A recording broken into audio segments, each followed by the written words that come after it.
I'm now joined by the on-air host of the London Knights on Rogers TV, Paige Martin. Paige, thank you so much for taking the time to join me. Of course. Thank you so much for having me. It's great to be fully back in person. We missed almost 2 full years of OHL hockey due to the pandemic. What are your overall thoughts on this year's season?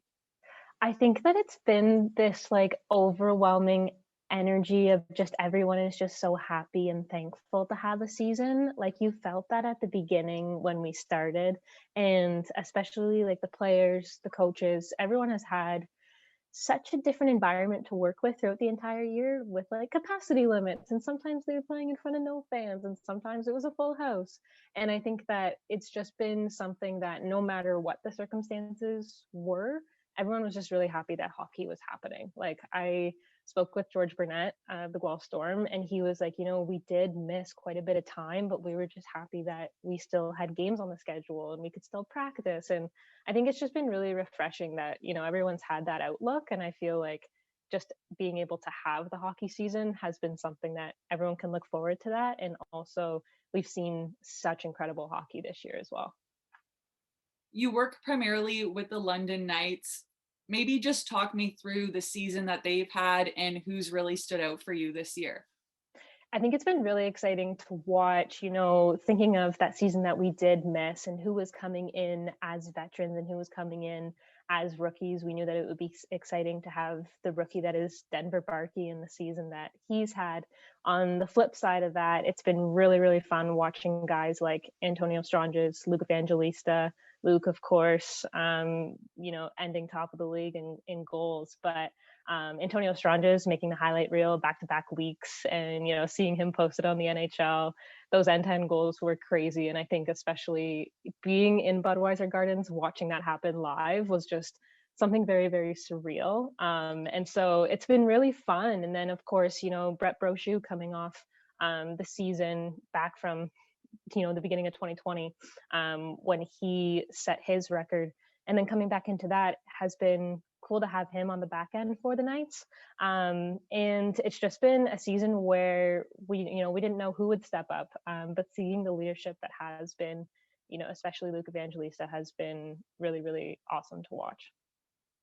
And the live priority selection is something we've all been waiting for. How exciting is this time of the year across the league?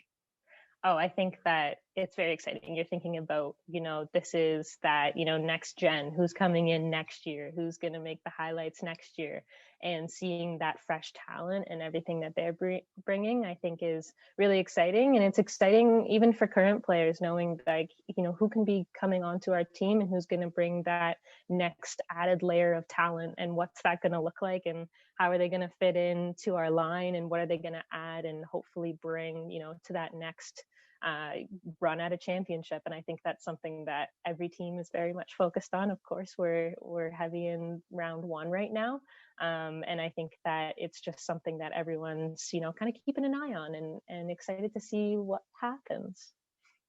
And speaking on the young talent in the upcoming draft, the players that will be selected by London, how would you describe playing for the Knights to them? Every single time that you ask a player what it's like to play in London, they say that, it's a dream come true to play there. And I think even if someone isn't drafted by London or doesn't play for London, players around the league look forward to playing there. Patrick Kane said it's like a mini NHL there. And I think that that's something that day in and day out, no matter if it's a Friday night, if it's a Sunday afternoon, if it's a Wednesday night game, Budweiser Gardens and the London community always deliver that atmosphere and that welcoming environment. And I got to interview Overager Ty McSorley a couple weeks ago, and he just said to the fans, like, thank you for welcoming me into this family. And I think that that was something that was a really, really nice way to put it. And players that are coming into London, I think that it's going to be a really cool experience when they do step into Budweiser Gardens, and it's going to be, that next step at their dreams. And that's something that they can really look forward to. They're taking that next step into what they want their dreams to be one day.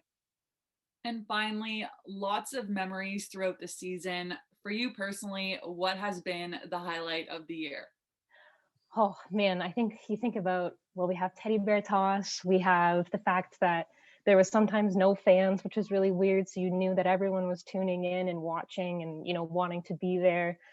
We just celebrated our overagers. I think it was really cool being able to see how excited people got at Antonio Strange's and his highlight reel goals when he goes end to end, and his skating ability, being able to deliver that. The sound and I would say the environment of Budweiser Gardens when that happened was unmatched, and it's something that you gotta be there to feel it. And even when you're watching it happen as a replay on TV, you feel like you were there. So that was definitely a highlight, especially to be able to call that goal as well. Definitely. Well, Paige, thank you so much for taking the time to talk to me. Hopefully, you have not just a few, but more games in London throughout the playoffs, and I wish you all the best. Thank you so much. Thank you for having me, Joelle.